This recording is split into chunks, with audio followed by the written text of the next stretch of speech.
Rebelსაც მივესალმები, კი, სწორედ ერთი წლის წინ თითქმის მივმართეთ EUTOS პოლიტიკურმა კოალიციამ ლელო ძლიერმა საქართველოს და სხვა პოლიტიკურმა აქტორებმა საქართველოსდან და მოვითხოვეთ ადამიანის უფლებების მდგომარეობის შესწავლა და იმ პოლიტიკური უსამართლობის, რაც ივანიშვილმა ამ ქვეყანაში შექმნა, ეს არის მსოფლიოში ერთ-ერთი ყველაზე მნიშვნელოვანი მექანიზმი იმისთვის, სადაც დგინდება ობიექტურად ფაქტები, ობიექტური მოცემულობა, რა ხდება სახელმწიფოში ადამიანის უფლებებთან და პოლიტიკასთან მიმართებაში და შემდეგ შესაბამისი შეფასებების თუ რეკომენდაციების გაცემა, რაც დასკვნის სახით იქნება ფაქტობრივი მხილება ბიძინა ივანიშვილის 24 სახელმწიფო, რომელიც დაინტერესებულია საქართველოში ადამიანის უფლებების მდგომარეობით, ძალიან მნიშვნელოვანი მოვლენა იქნება ჩვენს ქვეყანაში, ჩვენ ვიყავით ამის ინიციატორები სხვა კოლეგებთან ერთად და დარწმუნებული ვარ, რომ ეს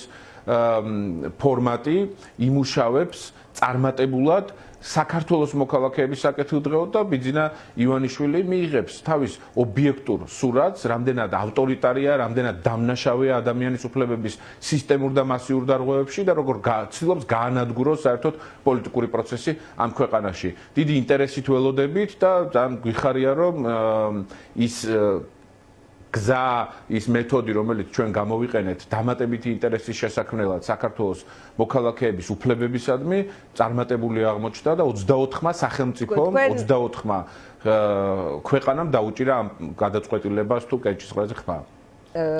ირაკლი, საინტერესოა ეს პერიოდი ამ მექანიზმის შედგენაზე, ასე ვთქვით, კონსენსუსის სჭირდებოდა თუ ამ ერთმა წელმა როგორი იყო ეს ერთი წელი, ეს აღმოჩნდა დამატებითი мотиваცია, რომ EUTOS მოსკოვის მექანიზმი აემოქმედებინა. რახან თქვენი მიმართვა იყო პრეისტორია ამ გადაწყვეტილების, ამიტომაც გეკითხებით, მათ შორის თქვენი ლელო ძლიერი საქართველოს. მე ვფიქრობ, რომ უბრალოდ გრძელვადიანი პროცესია, უბრალოდ EUTO როგორც დიდი ბიუროკრატიული ორგანიზაცია და ორგანიზმი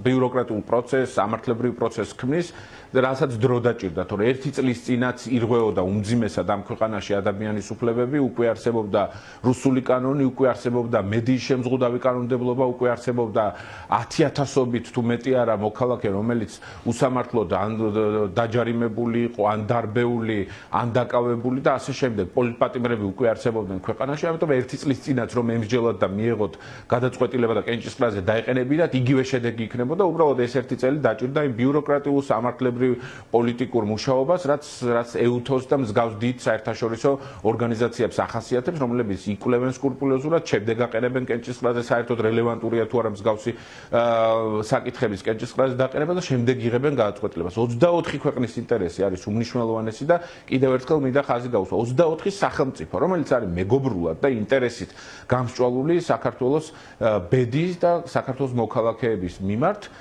გამოხატავს მზაობას, რომ ექსპერტთა ჯგუფი ჩამოვიდეს, ჩაერთოს, შეისწავლოს ადამიანის უფლებების დარღვევა და შემდეგ შესაბამისი დოკუმენტით შეიქმნას, რომელიც დარწმუნებით შემიძლია ვთქვა, რომ ივანიშვილისთვის იქნება ძალიან მძიმე სანახავი წასაკითხი და მის წინააღმდეგ ეს იქნება ობიექტური განაჩენი, რომელსაც მსგავსი ორგანიზაციები, საერთაშორისო ორგანიზაციები იკვლევენ და დებენ. მე დარწმუნებული ვარ, რომ ივანიშვილის ხელისუფლება ეცდება, რომ ერთი ხელი შეუშალოს ამ კომისიის მუშაობას და მეორეს მხრივ ეცდება, რომ გაამარგინალიზოს, შემდეგ ჩართოს პროპაგანდა და თქვას, რომ ეს არანაირ სიმართლესთან არ იქნება კავშირში.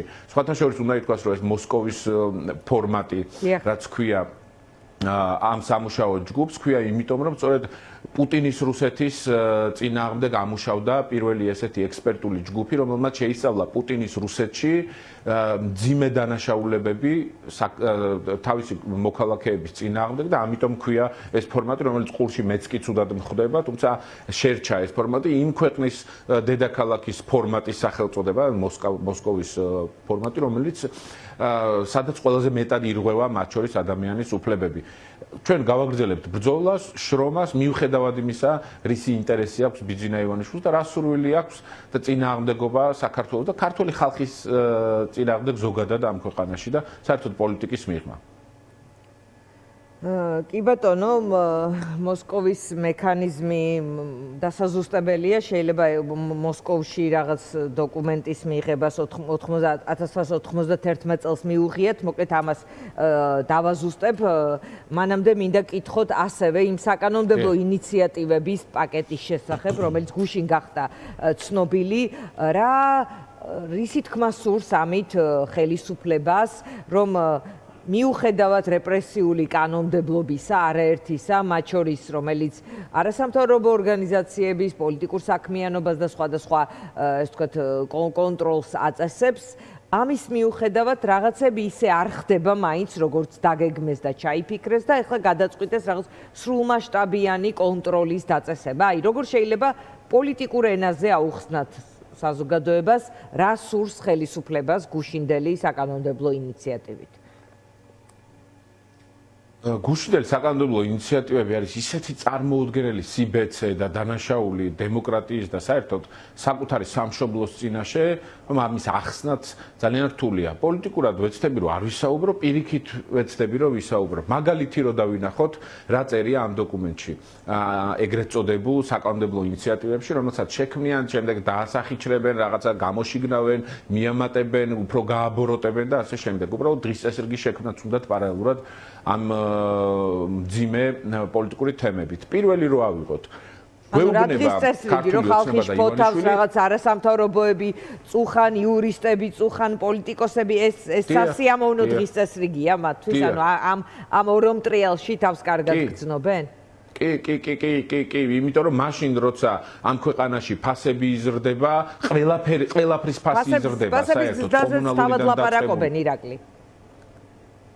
კი, წინააღმდეგ სტრატეგია შეიმუშავეს და ამბობენ რომ თითქოს თვითონ ზრუნავენ ამ ყველაფერზე, მაგრამ მაგალითისთვის გეტყვით, აი რადგან სხვა თემაზე გადამიყვანეთ, გადმოგყვებით, მოვდივარ მაგ თემისკენ, მაგალითად პარასკევს ბათუმში ჩატარდება საკრებულოს სხდომა. ბათუმში საკრებულოს სხდომა ჩატარდება, ოფიციალურად დგება საკითხი მუნიციპალური ტრანსპორტის საფასურის გაძვირების შესახებ. რამდენი პროცენტით იცით დიანა? 250%-ით. რომ ღირს კონკრეტული თანხა ბათუმში ბათუმელებს მოგმართავთ. 250%-ით გაიზრდება მუნიციპალურ საზოგადოებრივ ტრანსპორტზე ღირებულება. ანუ რაზე მელაპარაკებიან საერთოდ? რა კარტოფილის ფასზე ლაპარაკობენ? რაზე საუბრობენ საერთოდ? ყველაფერი პასპორტის და პირადობის აღება, რომ ღირდა მაგალითისთვის ვამბობ 50 ლარი, ახლა ღირს 150 ლარი, 200%-ით გაიზარდა თუ არა ქართული ოცნების პირობები. მარტივი რო ვთქვათ რა, რაც ეს ბაზართან ესე დამოკიდებული არ არის. მათი დადგენილი ტარიფებია. აი ხვალ პარასკევს იმართება ბათუმში საკრებულოს სხდომა, თუ არ გადადეს საკითხი, არ ვიცი. ოფიციალურად ინფორმირებულები არიან საკრებულოს დეპუტატები იმის შესახებ, რომ ბათუმში საზოგადოებრივი ტრანსპორტის ღირებულება 250%-ით გაიზრდება, 2.5-ჯერ. და რა კობახიძე რას ბჟუტურებს, რას ლაპარაკობს, რისი თქმა უნდა, სპეკულირებს და შემდეგ. ეს არის ფაქტი. მე მომყავს ფაქტი. ხვალ ამას აპირებენ. და თბილისში რამდენით გაიზარდა ტრანსპორტის ღირებულება? საწვავი ლარი და 30 თეთრი რო ღირდა. ახლა რა ღირს საწვავი? 3 ლარი ხო არა შემთხვევით ქართული ოცნების პირობებში. ელექტროენერგიის საფასურის ზრდას რომ აპირებენ, ვისი ჯიბიდან აპირებენ ამ ყველაფრის ამოღებას? ანუ ყველაფერი გაძვირდა. და ამაზე საუბარი არ უნდათ. არ უნდათ საუბარი უსამართლობაზე, უკანონობაზე, კორუფციაზე. ის რაღაც სერია სუსის ბრიფინგები, რომელსაც უყურებთ დიანა. ვისთვის კეთდება? განა რომელიმე კორუფციონერს რეალურად იჭერენ და კორუფციის წინააღმდეგ ბრძოლამდის. კორუფციონერები რომ დაიჭირონ, ბიძინა ივანიშვილმა საკუთარი თავი უნდა დაიჭიროს. რეალურად მერიაში გაძეძგილი ხავს კორუფციით ეს ყველაფერი. შეიძლება გავიგე, მაგრამ ვისი ჭერენ, იცით? 19000 ლარი მოიპარა გურიაში ერთ-ერთ სოფელში სტადიონის რაღაც გაკეთების პროცესში. 19000 ლარი. ისიც დასაჭერია, რა თქმა უნდა, მაგრამ ასეულობით მილიონი რომ მოიპარა, ის არ არის დასაჭერი? აი დედაქალაქის მერადროზის და ახლა 300 მილიონამდე ლარის გადახდა გვიწევს, იმიტომ რომ არასწორად მოაწერა რაღაც ინტერრაოს ხელშეკრულებას ხელი. ამაზე პასუხისგებლობას ვინ იღებს?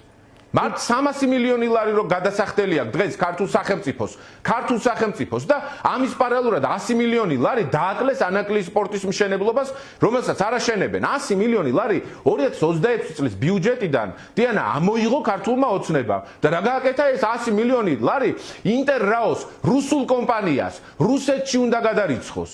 და გამოდის კიდევ ვიღაცა კოცი დეპუტატი დამოწვა 100 მილიონ ლარს რომ გადავიხდითო ახლავე ჩვენო რუსეთის სასარგებლოდო ეს არანაირ გავლენას არ მოახდენს ბიუჯეტზეო. აბა მოქალაქეს კითხე 100 მილიონი ლარი რო იყოს რამდენი სოფლის გაზიფიცირებას გააკეთებდი რამდენ სოფელში წყალს შეიყვანდი წყალი რომ არა აქვს დღეს თბილისში ნახევარ თბილისს უამრავი სხვა მუნიციპალური პრობლემა რო აქვს. და ამ დროს 100 მილიონი თურმე ქართული ოცნების არაფერი არ არის თუ მათი დანაშაულის გამო უნდა გადაირიცხოს. მისი მოადგილეები ბაღების გაერთიანების ხელმძღვანელი რო დაიკავეს კალაძემ თქვა რომ მეო ეს პასუხისმგებლობა არ მეკუთვნის მე ჩემ თავზე ვაგებ პასუხსო. მის თავზე თუ აგებს პასუხს გავიდეს მინდორში და მარტო იხეთიალოს დასამახსოვრებელი კომენტარი იყო და მის სტრუქტურებზე. კი ბატონო, ირაკლი, კიდევ ერთ თემა მინდა რომ მოვასწროთ ამ თემაზე ლაპარაკი, ეს არის დღეს პროცესი იყო ლევან ხაბეიშვილი ფიქრობ რომ ერთ-ერთი ამ მხრივ რაღაცა კონკრეტული სათქმელით იყო პროცესზე წარმოდგენილი, დაიწყეთ ნამდვილი დიალოგი, იმუშავეთ პატიმრების ციხეებიდან დასახსნელად, მოუწოდებ ყველა პასუხისმგებლიან ადამიანს, ვინც თავისუფლებაზეა, რომ ნუ ვიტყუებთ თავს, ნუ ვიცხოვრებთ სიცრუეში, ასე არაფერი გამოვა. გამოსავალია მძევლების გამოყვანა დიალოგით, რაც უნდა მძიმე იყოს ეს პროცესი, აიღეთ ეს თქვენს თავზე, მე რომ თავისუფალი ვიყო, მოკლედ რას ქვია ტალახს მესვრის ვიღაცა, მოკლედ ამ პროცესს დავიწყებდიო, ის ასევე ზოგადად პოლიტიკურ სიტუაციაზეც ამბობს. არ ვიცი, ფიქრობთ თუ არა, რომ არის რაღაც რაციონალური ან არ არის მის ამ ნათქვამში. მე ლევანის პოზიციას არ შევაფასებ ძალიან მარტივი მიზეზის გამო ის აპატიმროში ზის არის ტყვე ამ სისტემის საერთოდ იმ მოცემულობის რაც თავად ბიძინა ივანიშვილმა შექმნა ის რადიკალიზაცია იქნება რაღაც გამოსავლების ძიება სირთულეები მათ შორის დაშვებული შეცდომები თუ ასე შემდეგ ამიტომ ლევანის განცხადებას არ შევაფასებ ლევანი სხვათა შორის კორუფციაზე როცა ვსაუბრობთ იყო ის პირი რომელიც წლების განმავლობაში ამხელდა ქართული ოცნების მხრიდან კორუფციას კორუფციონერ ლიდერებს და მე მართლაც პარლამენტში ზოგადად დიალოგის სიმძიმე სიტუაციის გააზრება და რაღაც ფორმის დიალოგზე ლაპარაკი მე პატიმრის გასაგებია ზოგადად ჩვენ ყოველთვის ვამბობთ რომ ყველანაირი ტრანზიცია უნდა მოხდეს მშვიდობიანად, დისკუსიით, საუბრით, მათ შორის პროტესტის გაძლიერებით, იმიტომ რომ პროტესტის შესუსტება ეს ახლა რა ტრანზიციაზეა ლაპარაკი? ეხლა ხელისუფლებაში არიან და რეპრესიული წნეხის ყველა მექანიზმი აქვთ, მათ შორის საკანონმდებლო ამუშავებელი. ამ ვითარებაში ხედავთ თუ არა? ძალადობრივი ციკლიდან გამოსვლა. წადიო ამას ხომ არა? გამოსვლაც ტრანზიცია ხო მარტო ხელისუფლების ცვლილებას არ ნიშნავს. ტრანზიცია ნიშნავს, რომ შეიცვალოს ურთიერთობის სტილი, რაც ივანიშვილმა აირჩია ქართველი ხალხის წინააღმდეგ და მათ შორის პოლიტიკური პარტიების წინააღმდეგ. ეს არის ძალადობის ციკლი, სადაც ფინანსური რეპრესიებით, პოლიტიკური რეპრესიებით, მუქარით, შანტაჟით, საჯარო მოხელეების გათავისუფლებით, ეხლა ორი უნივერსიტეტის გაერთიანება, ეს არ არის სახუმარო საგანი. სინამდვილეში ამით ცდილობენ ყველა იმ პროფესორს გაყრიან უნივერსიტეტიდან, მე როგორც თსეუს სტუდენტი და ძალიან ბევრი მიბრძოლია ამ უნივერსიტეტისთვის. გაყრიან ყველა იმ ადმინისტრაციულ კადრს, ყველა იმ პროფესორს, ყველა იმ დასაქმებულს, რომლებიც წარმოადგენენ აკადემიურ ელიტას, მათ შორის ტექნიკურ უნივერსიტეტში, მათ შორის თბილისის სახელმწიფო უნივერსიტეტში, ეს არის მიზანი იმისა, რომ ერთ რაღაც ჩარხში მოაქციონ, კონტროლი იყოს ბევრად მარტივი, დარწმუნებული ვარ, რომ თვალი აქვს დადგმული ქართული ოცნების ჩინოვნიკებს, ტექნიკური უნივერსიტეტის თუ თსეუს უამრავი უმნიშვნელოვანესი კულტურული მემკვიდრეობის ძეგლზე, რომელიც არის ძალიან ღირებული შენობები დედაქალაქის სხვადასხვა უბანში, საბურთალოზე, ვაკეში, ნაფეტვრებში და ყველგან საერთოდ მიმობნეული ავლაბარშიც კი მათ ეს მიზანი აქვს რომ ეს სიმდიდრე გამოიტანონ რომელსაც ვერავინ ვერასდროს და არასდროს არც კი უფიქრია რომ შეხებოდნენ ამ კორპუსებს ამას გამოიტანენ და საკუთარ ამ გაერთიანების მოტივაცია თქვენი დაკვირვებით ეს არის რაღაც კონკრეტული შენობა ნაგებობების გამოთავისუფლება სამი мотиваცია პირველ რიგში ეს არის მათთვის ფინანსური мотиваცია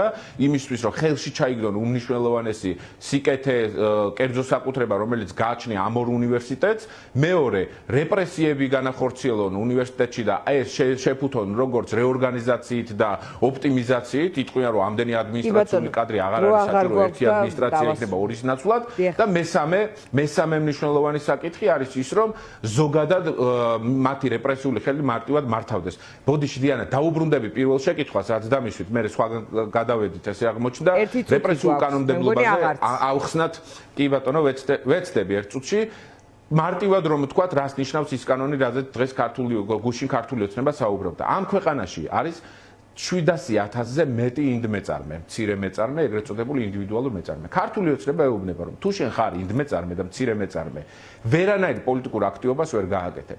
ყავას ვერ მიაწვდი აქციის მონაწილეს, ქუჩაში აქციაზე ვერ გამოხვალ, ვერ ილაპარაკებ, პოსტს ვერ დაწერ სოლიდარობის, რაც არაერთხელ გვინახავს უამრავი მეწარმის კაფის თუ ამ შემდეგ. ამიტომ ეს არის დევნა და პოლიტიკის გაქრობა. კი ბატონო, მადლობა ირაკლი კუპრაძე პასუხობდა ჩვენ კითხვებს რეკლამის შემდეგ დავბრუნდებით პირდაპირ ეთერში.